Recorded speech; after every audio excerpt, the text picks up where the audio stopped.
Hello students, आप पढ़ रहे हैं कक्षा 11 का चैप्टर 10 कोशिका चक्र और कोशिका विभाजन के बारे में।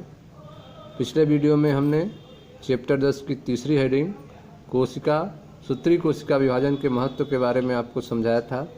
आइए देखते हैं चैप्टर 10 की चौथी हेडिंग अर्धसूत्री विभाजन के बारे में। अर्धसूत्री विभाजन क्या होता है, इसका क्या महत्व है, आइए इसको ध्यान से समझते हैं। मैं मनीष गुप्ता अपने चैनल में आपका स्वागत करता हूं। तो आइए दोस्तों स्टार्ट करते हैं। अर्धसूत्री विभाजन, मियोसिस डिवीजन। लैंगिक प्रजनन द्वारा, ठीक है, लैंगिक प्रजनन द्वारा संतति के निर्माण में दो युग्मकों का संयोजन होता है।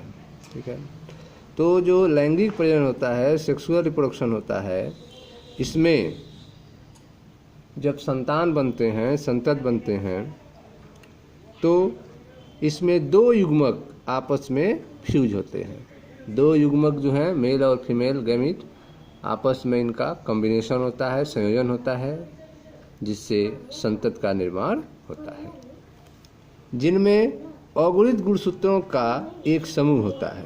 ठीक है, जो मेल और फीमेल गैमीट्स होते हैं उनमें जो गुणसूत्र होते हैं वे अगुणित होते हैं।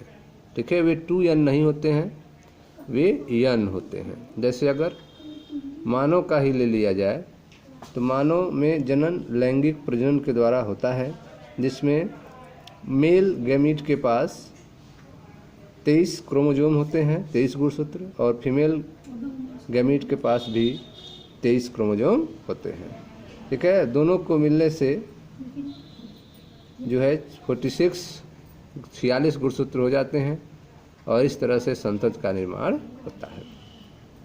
ठीक है, तो लैंगिक प्रजनन द्वारा संतति के निर्माण में दो युग्मकों का संयोजन होता है, जिनमें अगुणित गुणसूत्रों का एक समूह होता है। युग्मक का निर्माण विशिष्ट द्विगुणित कोशिकाओं में होता है।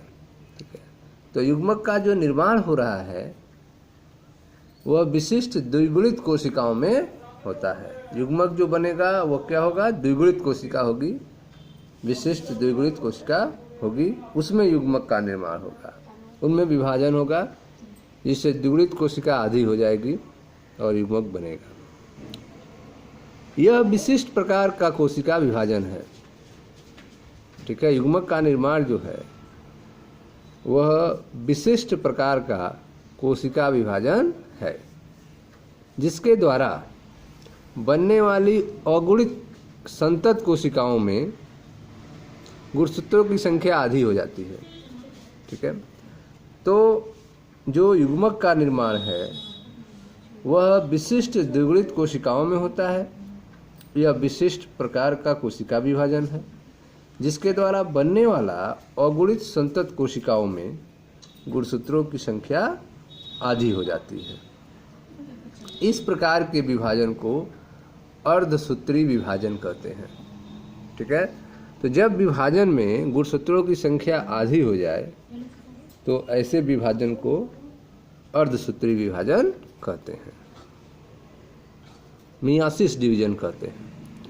लैंगिक जनन करने वाले जीवधारियों के जीवन चक्र में, ठीक है, जो भी लैंगिक जनन करने वाले जीवधारी हैं, लैंगिक जनन करने वाले जीवधारियों के जीवन चक्र में अर्धसूत्री विभाजन द्वारा अगुणित अवस्था उत्पन्न होती है। ठीक है, तो लैंगिक जनन करने वाले जीवधारियों में जीवन चक्र के दौरान उनके अर्धसूत्री विभाजन के द्वारा अगुणित अवस्था उत्पन्न होती है और निषेचन के द्वारा द्विगुणित अवस्था पुनः स्थापित हो जाती है।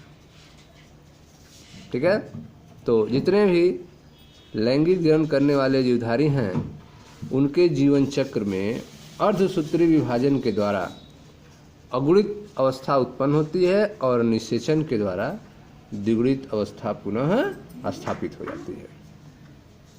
ठीक, पादपों और प्राणियों में युग्मक जनन के दौरान अर्धसूत्री विभाजन होता है। ठीक है, प्लांट हो या फिर एनिमल हो, दोनों में गैमेटोजेनेसिस के दौरान, युग्मक जनन के दौरान अर्धसूत्री विभाजन होता है, मियोसिस होता है। जिसके परिणाम स्वरूप अगुणित युग्मक उत्पन्न होते हैं। हैप्लॉयड गैमीट उत्पन्न होते हैं, अगुणित युग्मक उत्पन्न होते हैं। ठीक है। अब क्या विशेषता है मेयोसिस डिवीजन का, आइए उसके बारे में देखते हैं। अर्धसूत्री विभाजन की मुख्य विशेषताएं निम्न हैं। पहला, अर्धसूत्री विभाजन के दौरान केंद्रक और कोशिका विभाजन के 2 अनुक्रमिक चक्र संपन्न होते हैं। ठीक है। तो जो आपका मेयोसिस डिवीजन है, अर्धसूत्री विभाजन है, तो अर्धसूत्री विभाजन के दौरान केंद्रक और कोशिका विभाजन के 2 अनुक्रमिक चक्र संपन्न होते हैं। ठीक है। तो अर्धसूत्री विभाजन में केंद्रक और कोशिका विभाजन के कितने चक्र होते हैं? 2 अनुक्रमिक चक्र में संपन्न होते हैं, जिसे अर्धसूत्री फर्स्ट और अर्धसूत्री सेकेंड कहते हैं। मेयोसिस फर्स्ट और मेयोसिस सेकेंड कहा जाता है।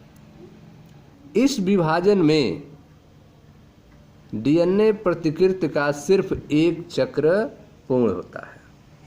ठीक है। तो अर्धसूत्री विभाजन के दौरान केंद्रक और कोशिका विभाजन के 2 अनुक्रमिक चक्र संपन्न होते हैं, जिसे अर्धसूत्री फर्स्ट और अर्धसूत्री सेकेंड कहते हैं। इस विभाजन में डीएनए प्रतिकृति का सिर्फ एक चक्र पूर्ण होता है, एक साइकिल कंप्लीट होता है। ठीक। यस अवस्था में पैतृक गुणसूत्रों की प्रतिकृति के साथ, यस अवस्था में सेल साइकिल में आपने देखा था यस अवस्था G1S G2M G0, उसमें एक यस अवस्था आपने पढ़ा था।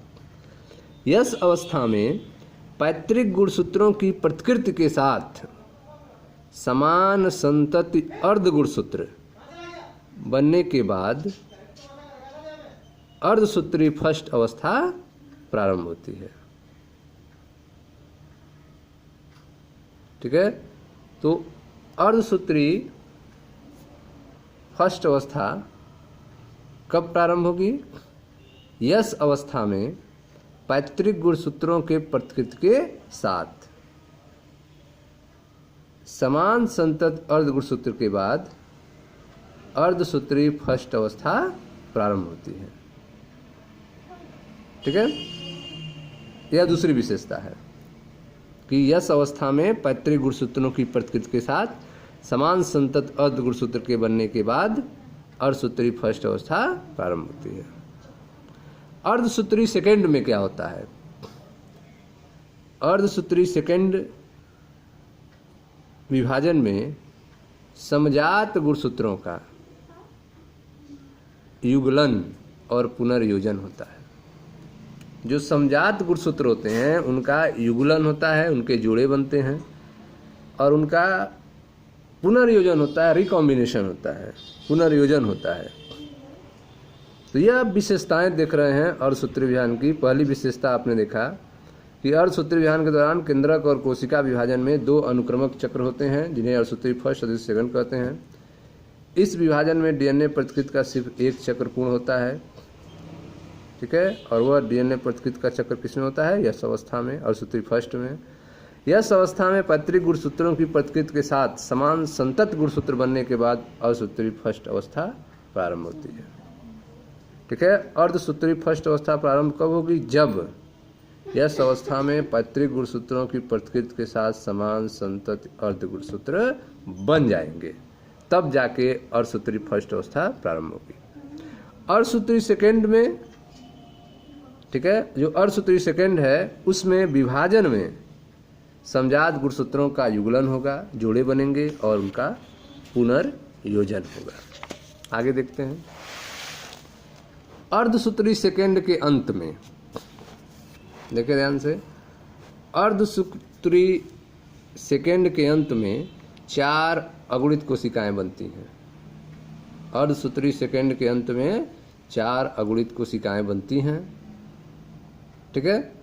और इस तरह से कंप्लीट हो जाता है अर्धसूत्री विभाजन। ठीक है।